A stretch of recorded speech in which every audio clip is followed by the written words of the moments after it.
Hey, I'm Niels, and I have a few hobbies, including games and history.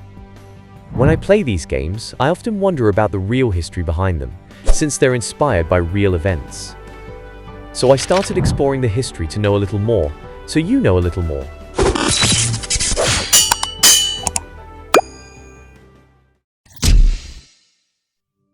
Countless games bring the glory and complexity of the Roman Empire to life, from the strategic brilliance of Rome Total War to the adventurous missions in Assassin's Creed Origins. Gamers can fully immerse themselves in the splendor and power of Rome. Whether you're expanding your empire on the battlefield or unraveling political intrigues in the shadows, these games offer it all. We're diving into history to explore some highlights of the Roman Empire, from its legendary founding to its eventual fall. Let's embark on a journey to ancient Rome. Central Italy, 750 years before the birth of Christ. Farmers settled at a place on the river Tiber. They called it Rome. The legend says that Rome was founded in 753 BC by Romulus, who, along with his twin brother Remus, was raised by a she-wolf. The twin brothers were the sons of Mars, the god of war, and the priestess Rhea Silvia.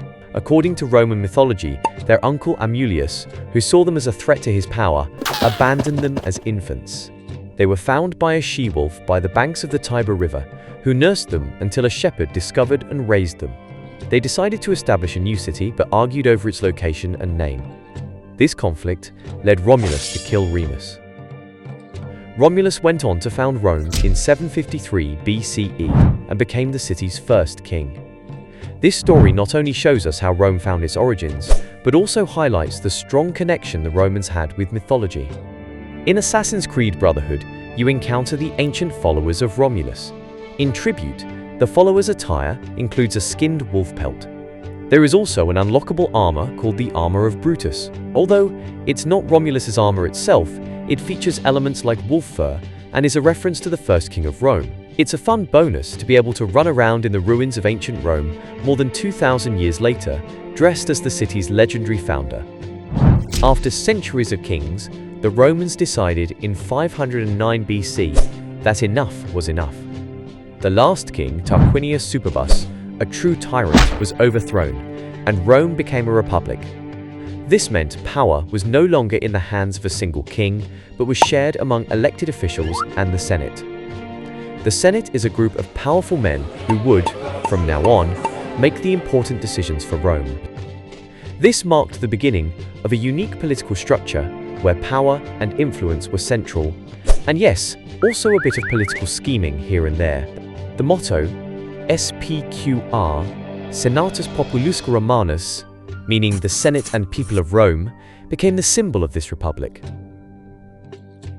Rome didn't rely solely on strong legions, they also had smart strategies. In Rome Total War, players can relive this era of expansion by forging alliances and strategically deploying their armies. Just like in history, the game allows you to expand your influence through diplomacy or use sheer military might to crush your enemies. Imperator Rome takes this complexity even further, requiring players to manage internal politics and alliances carefully. This mix of diplomacy and warfare gave Rome swift control over the entire land we now know as Italy, significantly strengthening their armies and expanding their political power. With this growth, life in Rome truly began to flourish. The markets were filled with merchants, citizens discussed politics, and major decisions were made in the Senate. Rome transformed from a city-state into an emerging superpower, and everyone felt the impact. Through these games, you can experience firsthand what it was like to make the crucial decisions of Roman leaders and steer the rise of Rome. And the good thing is, it will only take you a couple of hours instead of the 200 years it took the Romans. Julius Caesar is perhaps the most well-known figure when you think of the Roman Empire. He made a name for himself with his military victories, but what truly propelled him to the top was his alliance with Pompey and Crassus. This collaboration allowed him to seize power.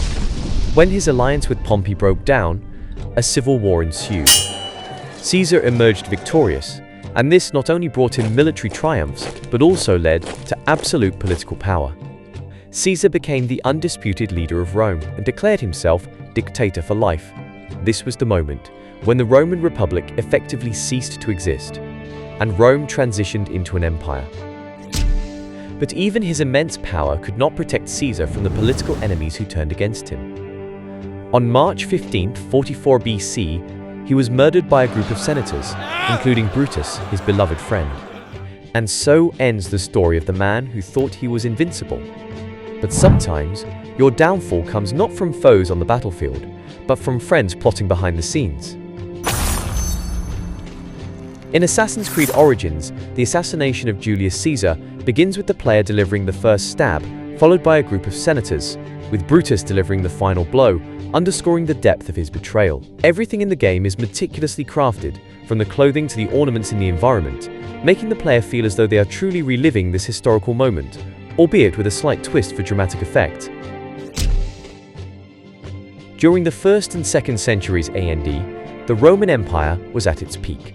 This period is often referred to as the Pax Romana, or Roman peace, a time of stability and prosperity that stretched across the vast empire, from the windswept hills of Scotland in the north to the deserts of Egypt in the south. The empire's borders had never been wider, and its influence was unmatched.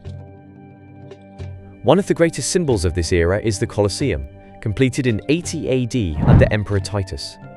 This monumental arena could hold up to 50,000 spectators who gathered to watch gladiator games, animal hunts, and public spectacles.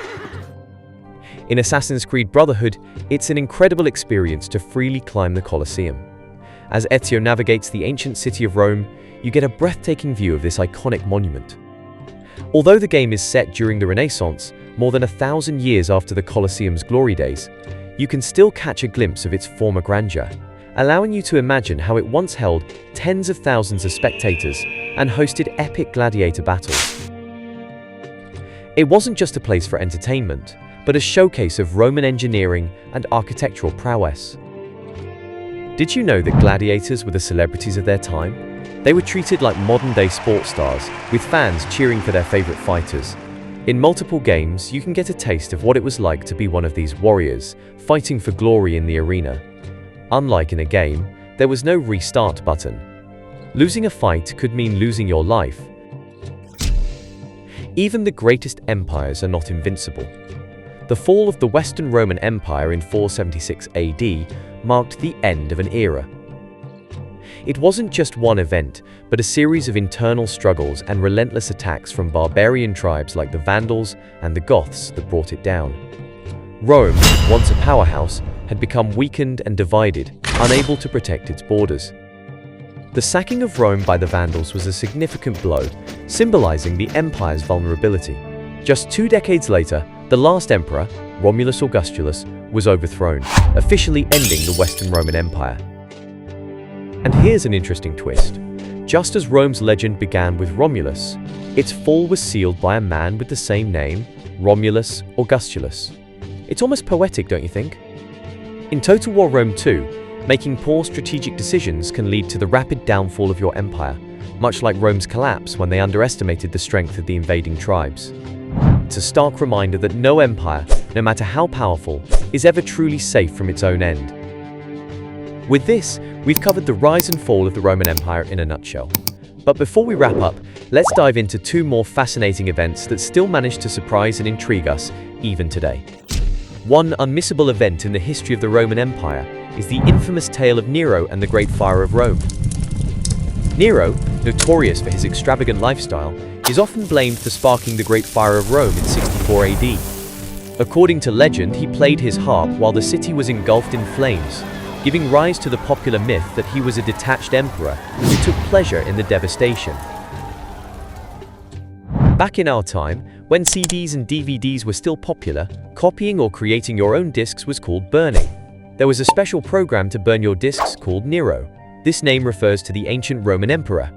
This is also reflected in the logo, which features a burning Colosseum.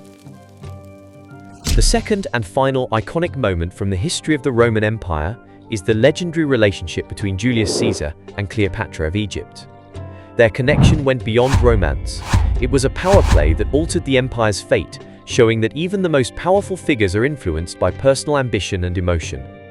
Assassin's Creed Origins lets you experience their political bond, showcasing how their relationship intertwined love, strategy, and influence in a pivotal moment of history.